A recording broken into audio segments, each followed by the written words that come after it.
ታዋቂው አገልጋይ ለንደን በሚገኙ ፋኖች ታገተ። ይቀርጻዋል ትቀርጻለህ ወደና ልብ የሚሰብር ነገር ማገታችሁን አስደፍጫችኋለሁ። ይቀርበሉ። እኛስ እንደ ክርስቲያን ምን ማድረግ ነበረ? አዘ ክርስቲያን ግን አሁን እንደዚህ አይነት ሰው ባገኘ እኔ ፈርስት ሪአክሽን የሚሆነው ጸልይለታለሁ፣ ዲሞኒክ ስለሆነ። ጸጋና ሰላም ይብዛላችሁ። እንዴት ናችሁ? እግዚአብሔር ይመስገን እኔ በጣም ደህና ነኝ። ታዲያ ዛሬም በአዳዲስ ቪዲዮዎች ተመልሼ መጥቻለሁ። ለዚህ ዩቲዩብ ቻናል አዲስ ከሆናችሁ ሰብስክራይብ በማድረግ ቤተሰብ ይሁኑ። ሁሌም የምለቀው ቪዲዮ ደግሞ በጊዜ እንዲደርሳችሁ የደውል ምልክቷን በመጫን መከታተል ትችላላችሁ። እስከ ቪዲዮ ቆይታ ድረስ አብራችሁን ቆዩ። ወደ ቪዲዮ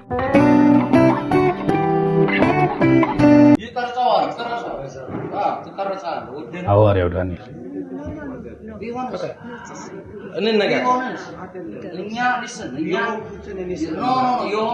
አንተ ከብልጽግና ወንድምህም ተጠቃሚዎች መሬት የወሰዳችሁ ለሁለት ጌታ የምትገዙ ሴጣኖች ናችሁ። አንድ ወንድምህ ትህትናውን አያችሁ ሴጣኖች ናችሁ ምናምን ይሏል። እሺ አለ። እንዳንዴ ክርስትና ዋጋ መክፈል ነው ታውቃለህ። ስህተቱን አንተ ነው የምትነግረን። አንተ ሄደህ ለአብይ አህመድ ጸልየህ አማራ ግደል፣ ጨፍጭፍ፣ ጎበዝ ነህ፣ ዘላለም ግዛ ብለህ የመጣ ባንዳ የአማራ ባንዳ ነው። ባንዳ ነህ፣ ገዳያችን አንተ ከአብይ አህመድ በላይ እኔ በጣም ነው የሚገርመኝ ታውቃለህ። ሰው ማያውቀውን ነገር እንዴት ያወራል? ያላየውን ነገር በቦታው ላይ ያልነበረ ሄዳችሁ እየጸለያችሁ ነው፣ አማራ ግደል እያላችሁት ነው ምናምን ይላል። እንዴት ሰው ማስተዋል ያቅቷል? ሂድና ሰው ግደል ብለህ ትጸልያለህ? የራስን ፍላጎትና ፖለቲካዊ አጀንዳን ለማራመድ ታዋቂ ሰው እየፈለግ ማይመስል ነገር አታደርግ። ደግሞ ወጣት ነህ ምናምን። እጅግ በጣም ያሳዝናል። ተመልከት። እሺ የኔም ምን አይነት ትህትና እንደተላበሰ ተመልከቱ። ሌላው ሰው ቢሆን አፍንጫም ብሎ ነበር የሚያስረዳ። በነገር ላይ ወንጌል አማኝ በመሆኑ ተርፋል እንጂ ሌላ ሰው ቢሆን አፍንጫን ነበር የሚለው። ዘመዶቻችን አለቁ አልክ፣ የኔም አልቋል አለ። ከዚህ በላይ ምን ያደርግልህ?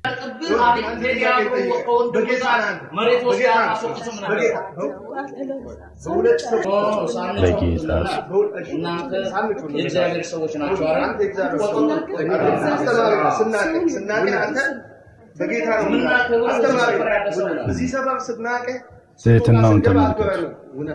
ኢትዮጵያ ውስጥ ገብተን እንስራው ነገር ልክ ነው ቦንሳ እኔ ደግሞ እንደናገርና ከዛ አስፈልስኑ ከሆነ የክረጾኛ እንደዚህ ብዬ ኖ ክረጾኛ ክርስቲያን ሰባኪ ስለሆናችሁ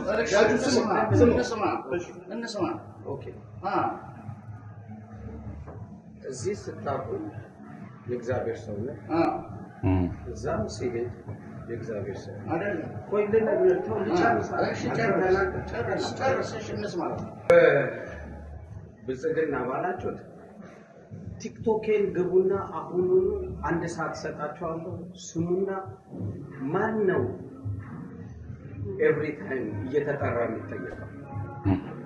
ይሁት ስለዚህ ተባረ አይደለም ማለት አንተ ከብልጽግና ጋር አይደለም ወንድም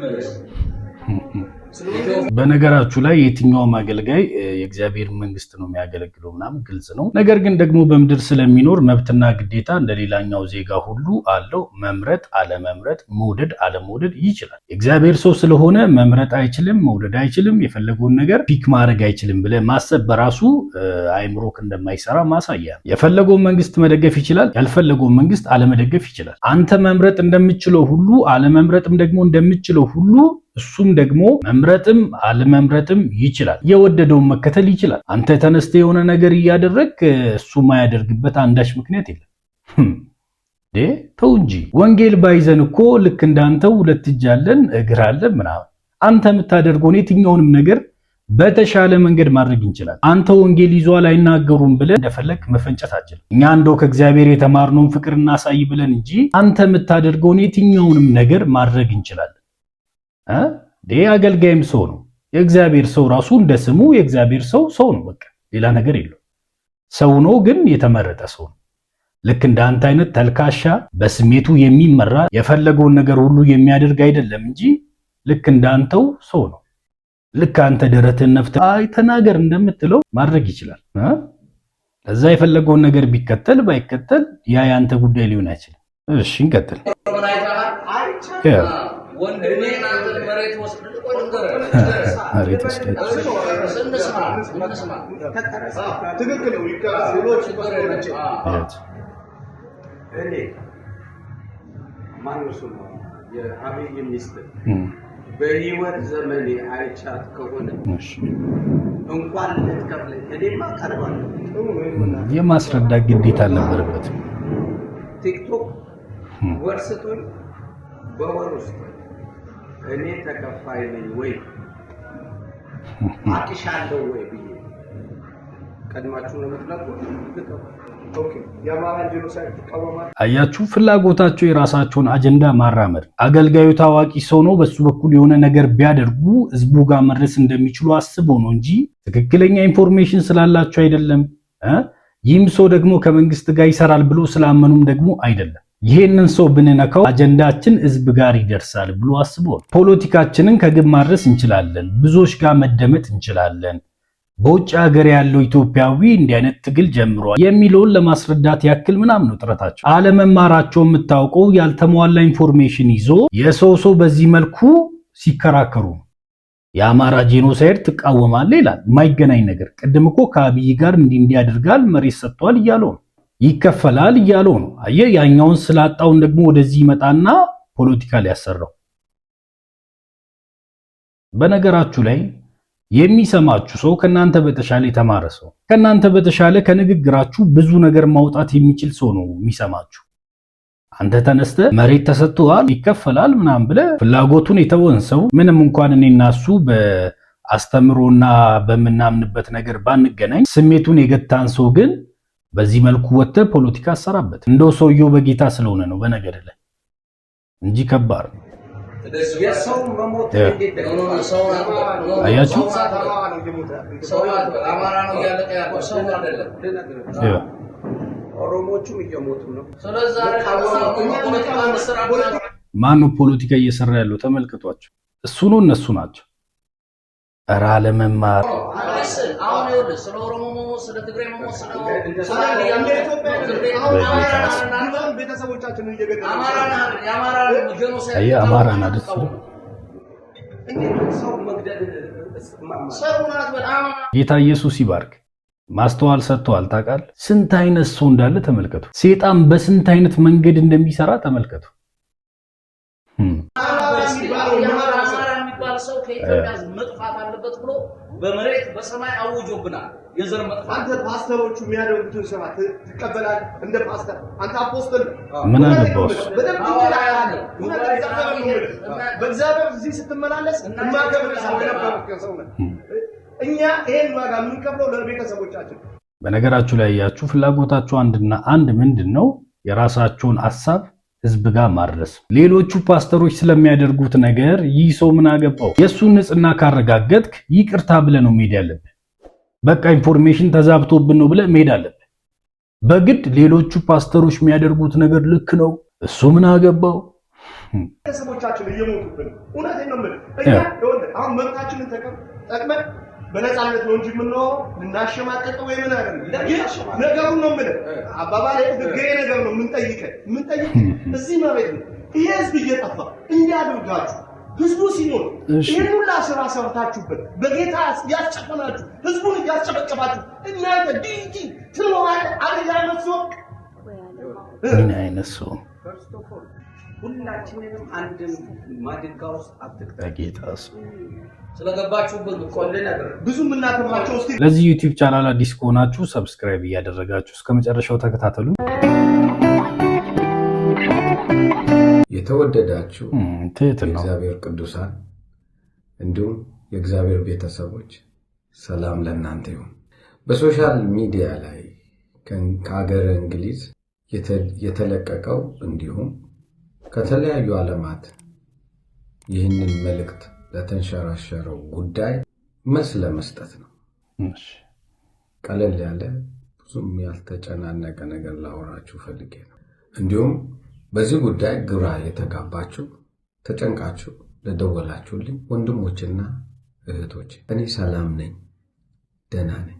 የተለቀቀው መልእክት ቤዝዶን ወይም በኢትዮ ፎረም በተሳሳተ እኔን በማይመለከተኝ ጉዳይ ተለቆ ነበር ወይም ተጨባጭ ማስረጃ የሌለውና ከእውነት የራቀ እኔን በተመለከተ ነበር። ከመንግስት ማንኛውም የመሬት በቡልጋሪያ አካባቢ ችሮታ አልተደረገልኝም። ቢደረግስ ወይም የገንዘብ ድጎማም ተደርጎልኝ አያውቅም። ይሄ ነገር የተፈጠረ የለም በእኔ ዘንድ። ይህንን ላረጋግጥላችሁ እወዳለሁ። እኔ ደግሞ እንደው ቢደረግስ ምን ችግር አለው የሚል ሐሳብ አለ። የመሬት ስጦታ ራሱ ቢሰጠው ምንም ችግር የለውም። ማን ስለሆንክ ነው የምትወጣጠርበት የሚል ሐሳብ አለኝ። ነው የእግዚአብሔርን መንግስት ነው የሚያገለግለው፣ ልክ ነው። የምድራዊ መንግስት ደግሞ ተመችቶት አገልግሎቱ መሬት ቢሰጠው ምንም ችግር የለውም። የመሬት ችሮታ ተደርጎልህ ነው፣ የገንዘብ ድጎማ አለ፣ ምንም አያገባም። የመናገር መብትን ተጠቅመ የነጻነት የሆነ ነገርን ተጠቅመ የሰው መብት መጋፋት አትችልም። ነጻነት የተሰጠ አንተ እንድትናገር ነው እንጂ የሌላኛው ሞራልና የመናገር መብት እንድትጥስበት አይደለም። የተጠራሁት የእግዚአብሔርን መንግስትና የእግዚአብሔርን ሕዝብ አገለግል ዘንድ ነው። እውነት ነው። ነገር ግን እነኚህ ወንድሞቼ በሀገረ እንግሊዝ ያለውን በነጻነት የመናገር መብታቸውን ተጠቅመው አነጋግረውኝ ነበር። ለዚህም ሊሰሙኝ የፈቀዱትን ያህል መልስ ሰጥቻቸዋለሁ። ሌላው ሁሌ እንደተለመደው ማንም ወድሻለሁ ባይልሽ እኔ ዳኒ ወድሻለሁ የለም የምታደምጡ። ማንም ወድሃለሁ ባይልህ እኔ ዳንኤል ወድሃለሁ ከፍቅር በስተቀር ምንም ዕዳ እንዲኖርብኝ አልፈቅድምና stay your blessed። የሚገርም ሰው ነው ታውቃለህ። እኔ ሰምቼው ምናምን አላቅም፣ አገልግሎቱንም ተከታትዬ አላቅም። ግን ትህትናው፣ ነገሮችን ማረጋጋቱ በጌታ መሆንን እንድትወዱ ያደርጓል። በምን ልክ ያገለገልከው ወንጌል ታምነለት ትቆያለህ የሚለውንም ያሳያል። ከዚህ የከፋ ነገርም ቢመጣ ይሄ ሰው ሌላ አይነት ስሜት አያሳይም በእርግጠኝነት። ምክንያቱም ሁለት ጎረምሳ ጎን ለጎን ቆሞ ሲያስጨንቅ ካሜራማን ደቅ ነው። ባላደረግኩ ነገር ስትከሰስ ንዴትን መቆጣጠር በራሱ አንድ እግዚአብሔር የሚሰጥ ስጦታ ነው። ያደክ ስትመጣ የምታሳየው ባህሪ ነው እንጂ አሁን ተነስተ በሰላም ሀገር የሚንቀሳቀሰውን ሰውዬ መተህ ሌባ፣ ገዳይ፣ ሴጣን ብትለው ሌላው ቢሆን ስምህን ነበር የሚያስረሳ። የየት ሀገር ሰው ነኝ ነበር የምትለው። እንደው እኔ ማን ነኝ ነበር የሚያስብል።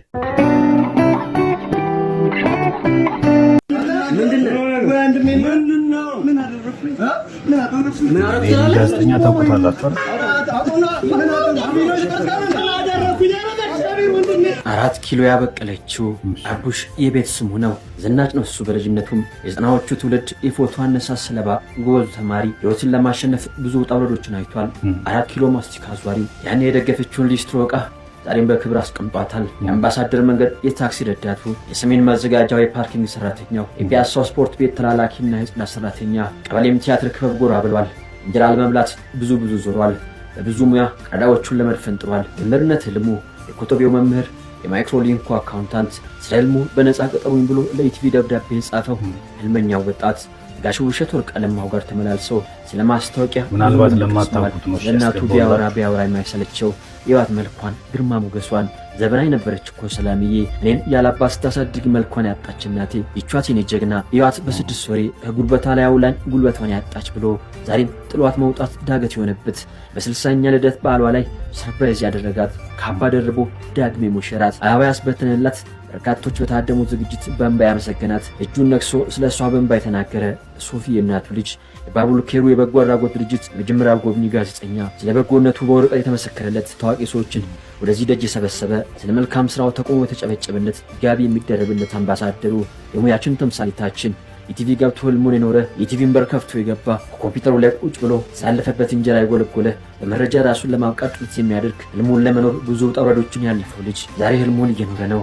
የቲቪ ስቱዲዮ መመላለሻው ነው። የእሁድ መዝናኛ ወንበር የሚጠብቁት ባለ አስተማሪ ታሪክ ባለቤቱ ጋዜጠኛ ሶፎንያስ ዋሲሁን። ይሄኛው የሱ ታሪክ ነው። እንግዲህ ለማታውቁት ሰዎች የጋዜጠኛው ህይወት ይሄንን ይመስል ነበር።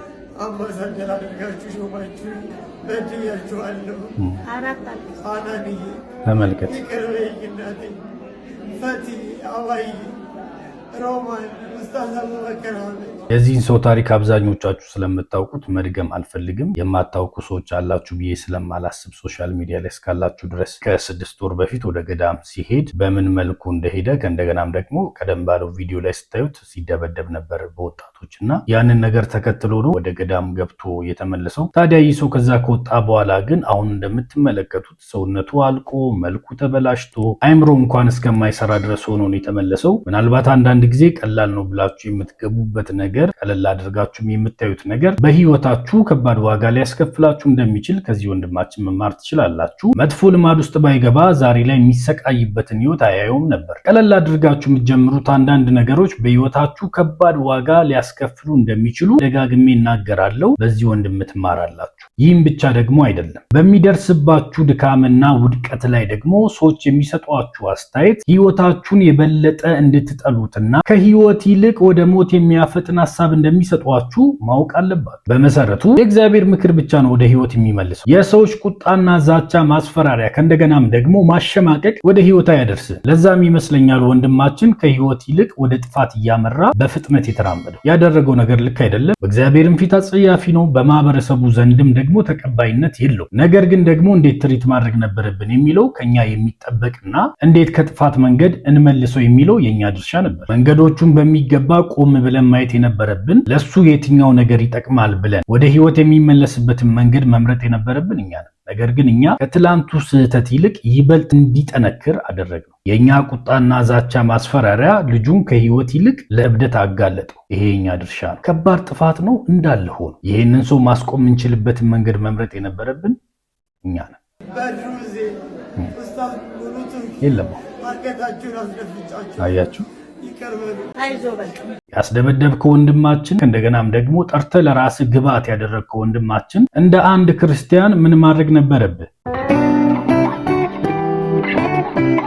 በእውነት የዚህ ሰው ህይወትና ከእንደገናም ደግሞ የቀጣዩ ጄኔሬሽን ህይወት የሚገድ ከሆነ ምን ማድረግ ነበረብህ? ለእምነት አባቶች ተናግረ ማስመከር ነበረብህ። ያንን ነገር ማድረግ ካልቻልክ ደግሞ ለህግ አካላት አሳውቀ ተገቢ የሆነውን ነገር እንዲያደርጉ መጠየቅ ነበረብህ። ቢያንስ የአንድ ሰው ህይወት አበላሽታል። አንተ የሰው ቁጣና ተግሳጽ እንደማያለማ በዚህ ሰው መመልከት ትችላላችሁ። አቤት የጥፋቱ ፍጥነት! እንደ ክርስቲያን ግን ምን ማድረግ ነበረብን? በመጀመሪያ ደረጃ ሶፋንያስን ኃጢአት ሲሰራ አግኝቼዋለሁ እና ይሄንን ኃጢአት ስለሰራ ስላገኘሁት ውገሩት ብሎ አደባባይ ላይ ላወጣው ግብዝ ደግሞ ኢትዮጵያዊ ፈሪሳዊ ወይም ደግሞ በኖራ የተለሰረ መቃብር ኢየሱስ ላላቸው አይነት ሰዎቹ ስለሚመደበው ሰው ይሄን መልእክት አድርሱልኝ። ክርስቲያን እንደሆንክ ስለሰማው ነው። በመጀመሪያ ደረጃ በኃጢአትና በበደል በድካም ያለን ሰው ላይ መፍረድ ለክርስቲያን በፍጹም አልተፈቀደም፣ አይቻልም። ኢየሱስ ክርስቶስ በዚህ ምድር ላይ ሲመላለስ ካስተማራቸው ትእዛዛት ዘል መልእክቶች መካከል አንዱ እንዳትፈርዱ አላቸው። ለምንድን ነው ማንፈርደው? ጌታ እንዳይፈርድባችሁ። መጽሐፍ ሲናገር ሁሉም ኃጢአትን ሰርቷል፣ ሁሉም የእግዚአብሔርን ክብር ጎሎታል። ልብ አድርጉ። እንደ ክርስቲያን ነው ማውራው። የህግ ሰዎች በህግ ቋንቋ ያወራሉ፣ ማህበረሰብ እንደ ማህበረሰብ ያወራል። አዘ ክርስቲያን ግን አሁን እንደዚህ አይነት ሰው ባገኝ እኔ ፈርስት ሪአክሽን የሚሆነው ጸልይለታለሁ፣ ዲሞኒክ ስለሆነ። በቃ ትክክለኛ ውሳኔ ይሄኛው ነው። ለአንድ ለደከመ ሰው መጸለይ የክርስቲያን ተግባር። ከዛ በኋላ ደግሞ እንደ አስፈላጊነቱና እንዳለበት የኃጢአት ልምምድ ደግሞ አስፈላጊውን ነገር ታደርጋለህ። ካንተ አቅም በላይ ከሆነ ካንተ በላይ ላሉት በእምነታቸው ጠንካራ ለሚባሉ ሰዎች አሳልፈህ ትሰጣለህ፣ ለቤተ ክርስቲያን ታሳውቃለህ። ያ ሰው ደግሞ ያንን መንገድ ማይከተል ከሆነ ለህግ አካላት ትሰጣለህ እንጂ ገመናውን ለህዝብ ሰጥተህ በድንጋይ አስወግረህ ምናምን አትመልሰው። ይሄ መንፈሳዊ ውጊያ የምትፈታው መንፈሳዊ በሆነ ነገር ነው እንጂ በድንጋይና በዱላ አይደለም። እዚህ ሀገር መስተካከል ያለበት ትልቁ ነገር በስድብና በድንጋይ ሰዎችን መመለስ አይቻልም። ሰዎችን መመለስ ከፈለግን በፍቅርና በፍቅር ብቻ፣ በድንጋይና በስድብ በማንቋሸሽና በማንጓጠጥ ሰዎችን አትመልስ። ሁለተኛ ወንጌል እመሰክርለታለሁ፣ ምህረቱና ጽድቁን እመሰክርለታለሁ። እነሆ ለሶፋንያስ እናትና ለሶፋንያስ ቤተሰብ በሙሉ እንደዚህ አይነት ነገር እረፍት የሚገኘው ኢየሱስ ጋር ብቻ። ኢየሱስ ነው ይሄንን ህመም ሊያስወግድ የሚችለው። ኢየሱስ ነው ከእንደዚህ አይነት ነገር ሊያሳርፍ የሚችለው።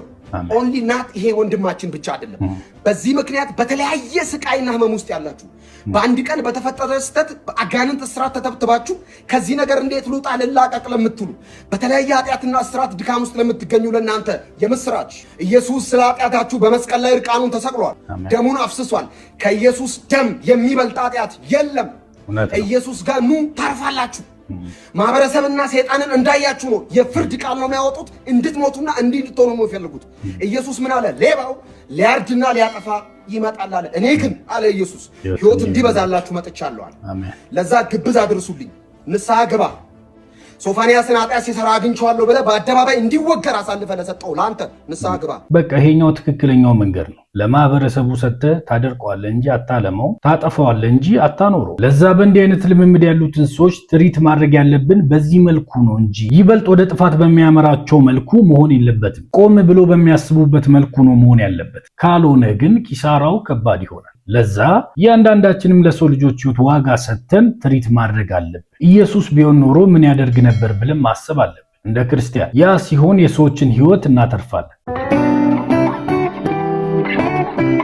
እንግዲህ ለዛሬ ይዤላችሁ የመጣሁት ቪዲዮዎች እነዚህን ይመስሉ ነበር። ቪዲዮቹ ቆንጆና አስተማሪ ከነበሩ ላይክ እና ኮመንት ማድረጋችሁ እንዳትረሱ። ከወደዳችሁ ደግሞ ለወዳጆቻችሁ ሼር አድርጉላቸው። ቀጣይ በሌላ ቪዲዮ እስክንገናኝ ድረስ መልካም ቆይታ ይሁንላችሁ። ጌታ ኢየሱስ ዘመናችሁን ይባርክ። ተባረኩ።